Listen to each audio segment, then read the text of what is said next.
Vamos abrir as nossas Bíblias, por gentileza, no livro que recebe o nome de Atos dos Apóstolos.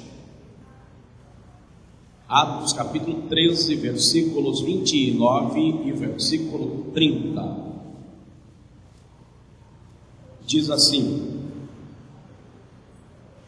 E havendo eles cumprido tudo o que acerca dele estava escrito, tirando-o do madeiro, o puseram na sepultura, mas Deus o ressuscitou dentre os mortos. Quem pode dizer amém? Diga comigo: Senhor Jesus, eu quero que a tua palavra seja de poder para a minha vida. Fala comigo. Amém. Amados, a mensagem que eu vou trazer nesta noite não é nenhuma novidade para todos nós, muito especialmente aqueles que creem na morte e na ressurreição do Senhor Jesus. Eu quero falar sobre Jesus Cristo vive. Esta é uma verdade que Satanás gostaria muito que o mundo não tivesse conhecimento.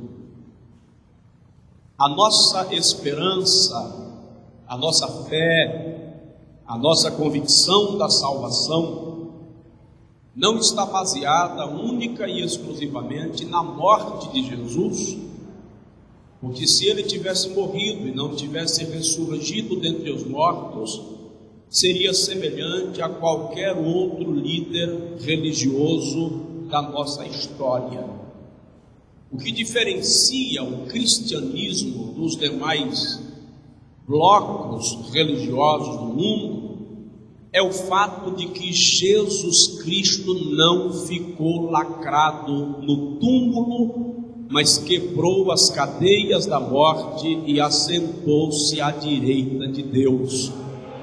Aliás, esta é a razão da esperança da igreja, é o fato de que Jesus está vivo.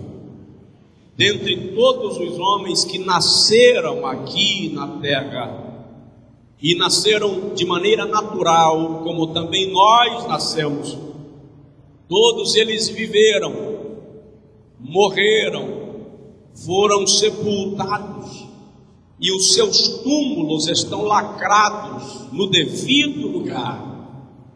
Entretanto, com Jesus aconteceu completamente diferente, porque a Bíblia diz que ele foi gerado por obra e graça do Espírito Santo. Em Lucas capítulo 1, versículo 26 a 35, o anjo aparece a Maria e diz: o Espírito do Senhor virá sobre ti e te cobrirá com a sua sombra. Por isso mesmo, o que de ti sairá será chamado Santo Filho de Deus. A Bíblia Sagrada nos revela: todos os homens que nasceram em pecado. O salmista diz: eis que em iniquidade fui gerado, e em pecado me concebeu a minha mãe.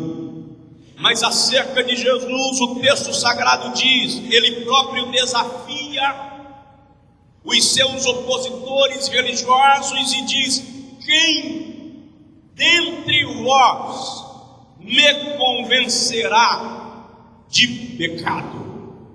O único homem que pisou na terra e não cometeu um pecado sequer chama-se Jesus de Nazaré, o Filho de Deus. E a Bíblia diz que no dia da sua ressurreição, as mulheres organizaram-se para irem embalsamar o seu corpo.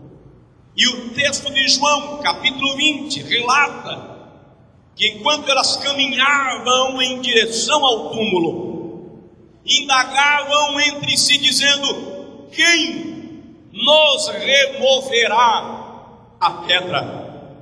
Mas o texto afirma que, chegando elas junto ao sepulcro, a pedra estava removida, e o texto diz que havia um anjo com aparência de relâmpago sobre a pedra. E o anjo olha para elas e pergunta-lhes: a quem buscais? Ao que vive dentre os mortos?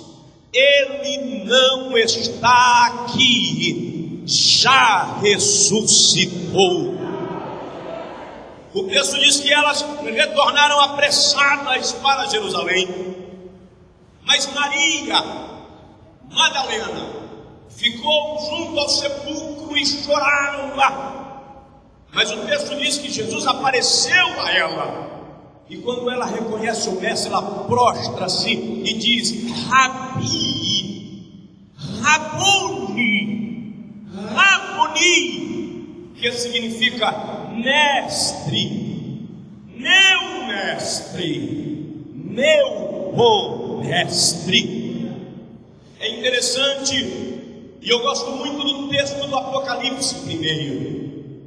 Para algumas pessoas, o Apocalipse é um livro meio assustador. Entretanto, para quem crê em Cristo, é um livro, o livro da esperança. João, o apóstolo que teve a visão apocalíptica, foi o único que permaneceu ao pé da cruz até os momentos finais da crucificação. A Bíblia não diz, nunca vi nenhum historiador falando disso, mas eu acredito que a visão do Apocalipse foi um prêmio de Deus a João. Ele viu o Cristo ensanguentado. João viu a agonia do Mestre. Agora no capítulo 1, versículo 13, João ouve uma voz, e ele diz: era como voz de trombeta. E eu virei-me para ver quem falava, diz João. E ele começa a descrever e diz: eu vi um semelhante ao Filho do Homem, em pé, no meio de 7 castiçais, e os seus cabelos eram brancos como a branca lã, e o seu rosto resplandecia como o sol na sua força, e os seus olhos eram como chamas de fogo, e a sua língua como espada afiada de 2 gumes, e a sua voz como a multidão de muitas águas.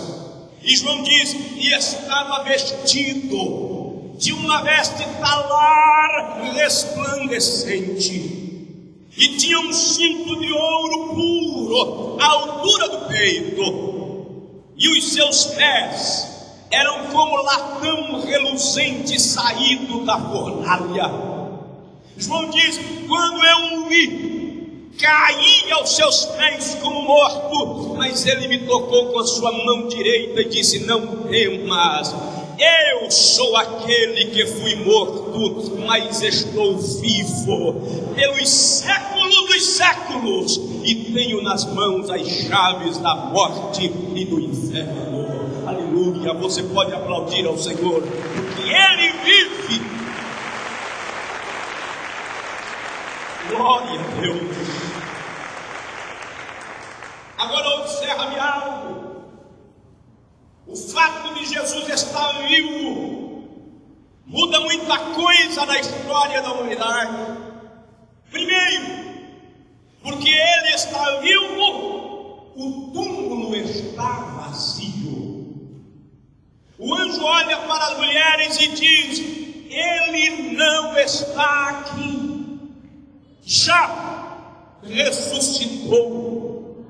A arqueologia não encontraria restos mortais do nosso mestre no sepulcro cravado na rocha onde ele foi colocado. Nos túmulos dos mais célebres homens da história, a frase lá gravada diz: aqui jaz o corpo dele. No túmulo onde Jesus esteve, não se pode nem dizer no túmulo de Jesus, porque nem nele era. No túmulo onde Jesus esteve, está escrito em hebraico e em inglês: não está aqui, já ressuscitou. Aleluia! O túmulo está vazio. Oh, amado,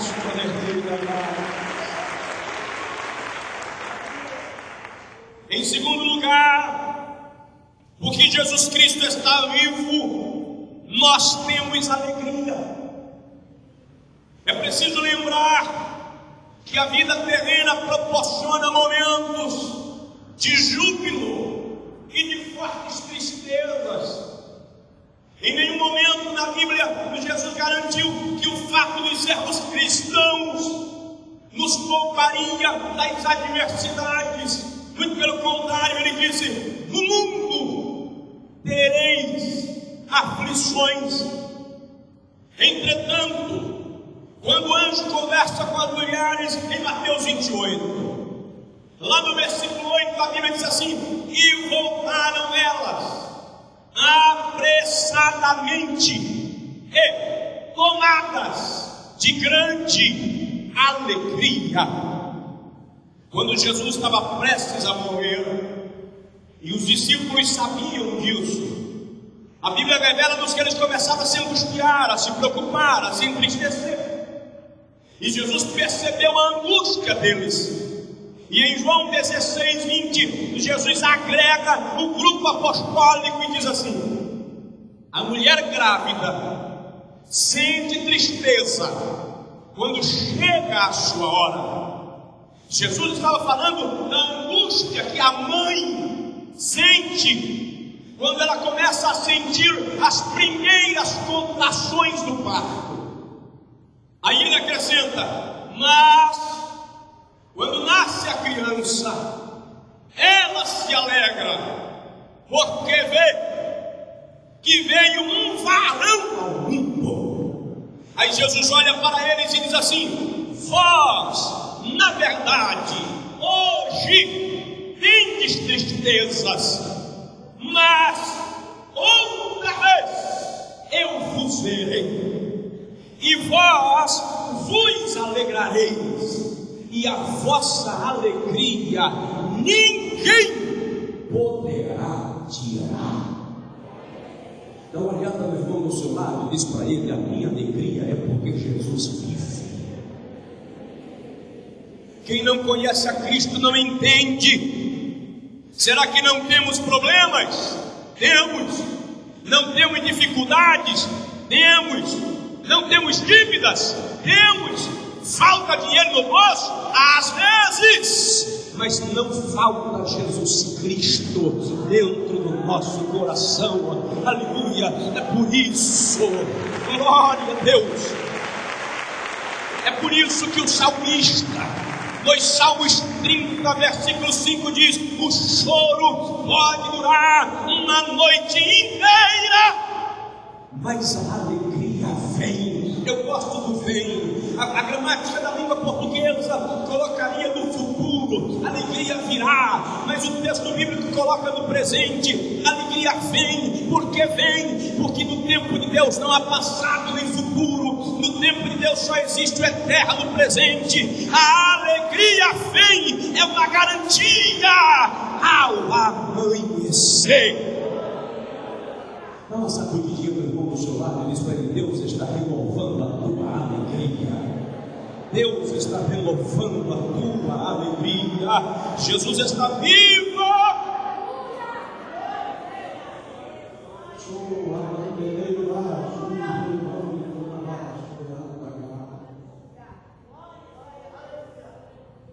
Terceiro lugar, porque Jesus vive, o nosso coração se aquece. A ressurreição de Cristo faz o nosso coração ferver. Você que está aqui esta noite, você que acompanha este culto pela televisão, entenda: o Jesus Cristo que ressurgiu quer aquecer o seu coração neste dia com a sua presença. Eu gosto muito do episódio do caminho de Emaús. Eu gosto porque cada vez que eu leio, eu me vejo lá.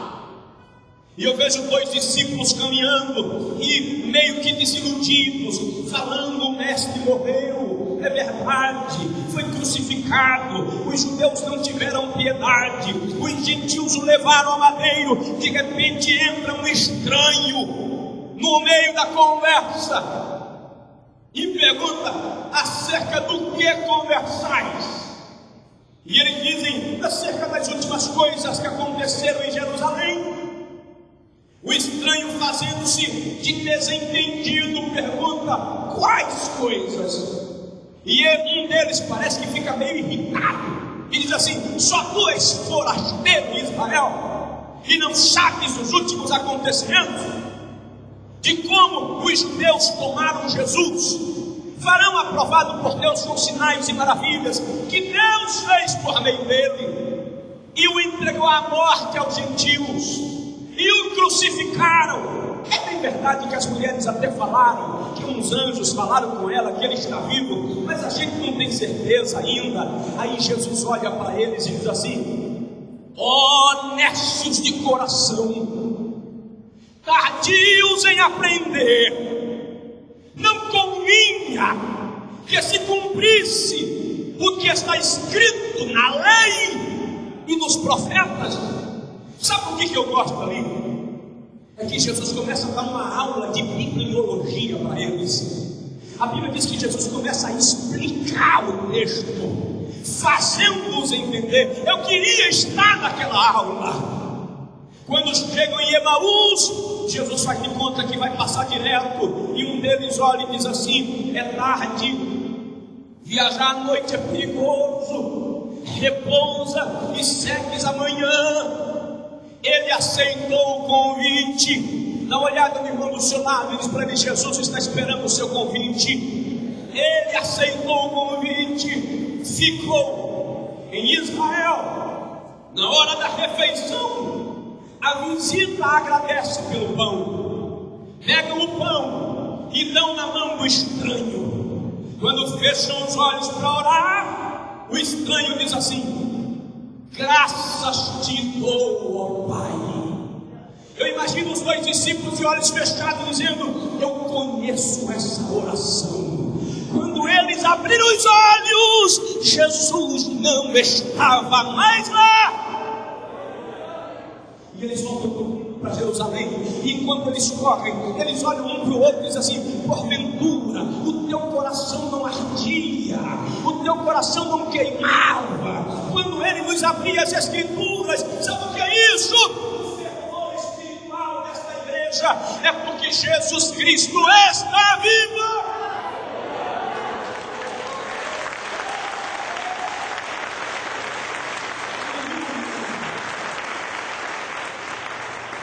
Glória a Deus, Jesus está vivo, e é por conta disso que o texto sagrado diz assim: a tua palavra acende labaredas de fogo.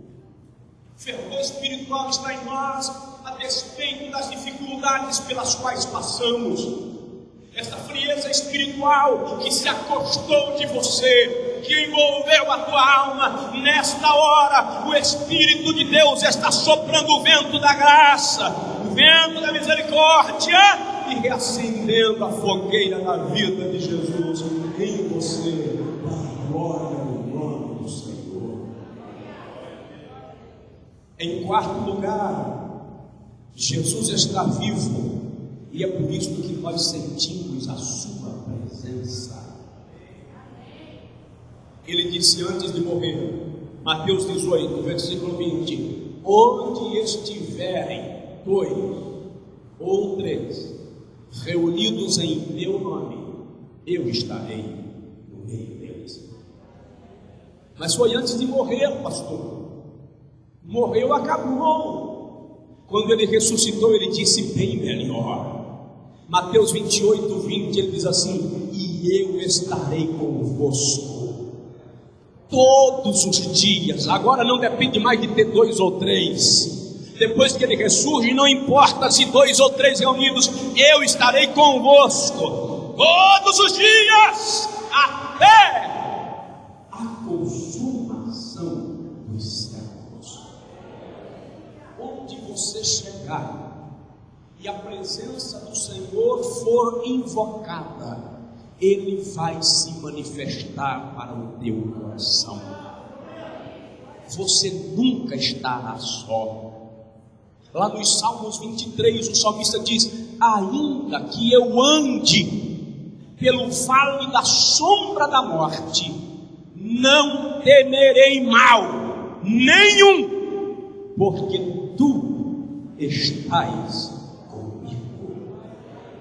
Do profeta Isaías, capítulo 43, o Senhor diz através do profeta: se passares pelas águas, elas não te submergirão. Se pelos rios, não te afogarás. Se passares pelas chamas, não te queimarás, nem chama alguma arderá em ti, porque eu sou o Senhor que te guardo, te chamei pelo teu nome, te remi, e tu és meu. Deus está com você. Mesmo quando você tem a sensação que está só, e que Deus de repente pode não estar observando a tua vida, saiba que o Cristo que ressurgiu não deixa aqueles que nele creem morrerem na solidão. Ele é amigo bem presente na hora da angústia, e o texto diz que o homem que tem muitos amigos tem para o dia da dificuldade, mas há um amigo que é mais chegado do que o irmão. Não, quando eu era aqui no vizinho, disse para ele: Jesus nunca falha com você. Em último lugar, como Jesus está vivo, nós temos esperança. Você não vê alguém que confia em Cristo e na sua ressurreição partindo para o suicídio. Pode ser que você que veio ao culto esta noite, que está ouvindo esta mensagem agora em casa pela TV, tenha amanhecido um dia angustiado, acabrunhado, amargurado, e pensou em dar cabo à sua vida. Mas esta manhã nós te chamamos para entender que há esperança em Jesus. O mundo moderno vive como o povo de Israel nos dias do cativeiro babilônico. Em Ezequiel capítulo 37, versículo 11, o povo diz assim: pereceu a nossa esperança. Nós poderíamos dividir as pessoas deste mundo em que vivemos em 3 classes diferentes. Poderíamos chamar a primeira classe, que seriam os materialistas. Não tem esperança quanto ao futuro, porque a morte cessaria a existência da matéria. Existe o segundo grupo, aqueles que se apegam a uma falsa esperança, esperam bênçãos e salvação mediante os seus próprios méritos. Mas existe um grupo que tem a sua esperança em Jesus de Nazaré. E o salmista diz nos Salmos de número 20 assim: uns confiam em carros, outros em cavalos, mas nós fazemos menção do nome do nosso Deus. Uns encurvam-se e caem, mas nós nos levantamos e nos colocamos de pé. Por quê? Porque a nossa esperança está no Senhor, que fez o céu e a terra. Ele não falha, e aleluia, porque a Bíblia diz que a esperança em Deus não desaponta, não decepciona. Quem espera no homem tende a se decepcionar, a viver uma grande frustração. Mas eu lembro agora de um texto espetacular do salmista, os Salmos 119, salvo engano, versículo 65. Ele diz assim: lembra-te da palavra dada ao teu servo, na qual me fizestes esperar. Ela é a minha consolação todo dia. A tua promessa é quem me mantém vivo. O que o salmista está dizendo é: Senhor, eu estou aqui esperando porque o Senhor me prometeu. Eu tenho esperança porque o Senhor me deu uma palavra. Lembra que o Senhor me deu uma palavra. E o salmista diz: quando eu me angustio, é esta palavra que me consola. E quando eu me desespero, é esta promessa que me mantém vivo. Aleluia, glória a Deus. Em último lugar, porque Jesus Cristo vive, Ele faz milagres. Olha para a pessoa do teu lado e diz para ele: você é o grande milagre de Jesus. Às vezes ficamos esperando que aconteçam milagres extraordinários. Eu estava abrindo a minha caixa de e-mails ontem e tinha um e-mail com a mensagem anexo, e a mensagem trazia o seguinte slide: um homem angustiado disse ao Senhor: fala comigo. E um pássaro cantou na sua janela e ele não percebeu. E ele disse: Senhor, manifesta-te a mim. E uma borboleta sentou-se no seu ombro e ele não viu. E ele disse: Senhor, revela-te a mim. E o sol entrou pelas silvestras da sua janela, mas ele não prestou atenção nos seus raios. E a mensagem dizia: Deus pode se manifestar onde você menos espera. E as bênçãos não deixam de ser bênçãos só porque não vem na roupagem que você desejava que elas viessem. Deus faz milagres. Diga assim: eu sou o milagre de Deus. Eu sou o milagre de Deus. Aleluia. Quando a irmã Dina, aliás, Dona Dina, minha mãe, ficou grávida do menino que seria Josué, ela não conhecia a Deus. A condição financeira era bem precária e ela resolveu abortar a criança. Tomou um inchaço para que o menino morresse, mas o menino não morreu. Dona Dina foi ao médico e o médico aplicou nela uma injeção abortiva e a criança não morreu. Eu nasci pesando 4,9 kg. Eu digo à minha mãe hoje que quanto mais ela engolia veneno, mais eu engordava. O que eu posso dizer disso? Eu sou um milagre de Jesus. Ele tinha um propósito específico na minha vida. Se Deus te permitiu chegar até aqui, você é um milagre e Ele tem um propósito com você. O detalhe é que eu não posso crer em milagre de quem está morto. Se morto pudesse fazer milagre, o primeiro milagre que faria seria o da sua própria ressurreição. Mas Jesus quebrou as cadeias da morte, assentou-se à direita de Deus e opera milagre na tua vida e na tua casa e em você, porque Ele é Deus de milagres. Pode aplaudi-lo, porque Ele é digno. Fica em pé, por favor, em nome de Jesus. Jesus age com milagre. Ele pode mudar o quadro da tua história. Você pode até dizer como Maria ou como Marta: Senhor, já cheira mal. A situação é irreversível. E Jesus olha para você e diz assim: eu sou a ressurreição. Alguém pode olhar para você e dizer assim: acabou. E Jesus olhar para você e dizer: está começando agora, porque eu entrei em ação. E quando Ele entra em ação, Ele muda o quadro. Ele muda a nossa história. Eu não sei qual é a tua necessidade nesta noite, mas eu sei que Jesus pode fazer um grande milagre. Eu sei que Jesus pode fazer um grande milagre na tua casa, dentro de você. Quero orar contigo agora. Nós vamos orar 2 vezes. Primeiro eu quero orar pedindo que Deus um grande milagre em você. Nós vivemos querendo muito que Deus faça milagres através de nós, quando o maior milagre que pode ser feito é aquele que o será em nós. E Deus quer fazer um milagre em você. Ora comigo agora e diz para o Senhor: faz um milagre em mim. Faz um milagre em mim.